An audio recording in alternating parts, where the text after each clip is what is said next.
আসসালামু আলাইকুম রহমতুল্লাহি ওবরাকাতুহু। সম্মানিত মুআল্লিম ভাইরা, আশা করি সকলেই ভালো আছেন। আমি আল্লাহর রহমতে আলহামদুলিল্লাহ আপনাদের দয়ায় ভালো আছি। আজকের পর্বতে আমরা শিখব নুরানি পদ্ধতিতে আরবি অনুচ্ছেদ হরফকে লেখার সুবিধার্থে 8 ভাগে ভাগ করা হয়েছে। সেই 8 ভাগের 8 নং ভাগের হরফ অর্থাৎ হাইয়া কিভাবে ব্যালাগমনের মধ্যে লিখবেন আজকের পর্বতে আমরা শিখব। ভিডিওটা না টেনে মনোযোগ সহকারে শেষ পর্যন্ত দেখুন। আশা করি সুন্দর করে আপনি হাইয়া লেখা শিখতে পারবেন। তাহলে চলুন আজকের পর্বতে চলে যাই।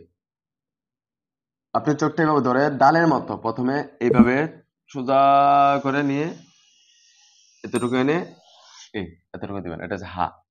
বস্তার মুখের মতো এটা বানবেন এই জায়গার মধ্যে। এটা আর একটু কমও দিতে পারেন, সমস্যা নেই। এরপরে এখান থেকে যদি আপনি এভাবে দেন এটা ইয়া হয়ে যাবে। হা ইয়া যেহেতু একই ভাগের হরফ, একটার মধ্যে দুটোটাই লুকায়িত আছে, দেখেন ইয়া হয়ে গেছে।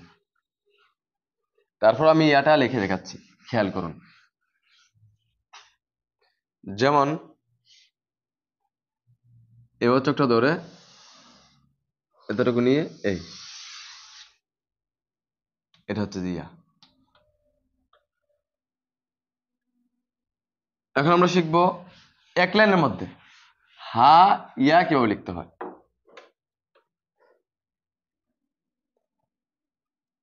যদি ভিডিওটি ভালো লাগে অবশ্যই লাইক শেয়ার কমেন্ট করতে বলবেন না। যদি আমার চ্যানেল নতুন হয়ে থাকেন অবশ্যই চ্যানেলটি সাবস্ক্রাইব করে রাখবেন আর পাশে থাকা বেল আইকনটি অন করে রাখবেন, যাতে করে আমি নিত্য নতুন ভিডিও আপলোড দেওয়ার সাথে সাথে আপনার মোবাইলে সর্বপ্রথম পৌঁছে যায়। সকলে আমার জন্য দোয়া করবেন, আমি আপনাদের জন্য দোয়া করি। আল্লাহ পাক রব্বুল আলামিন সকলকে ভালো রাখুক, সুস্থ রাখুক, আমিন।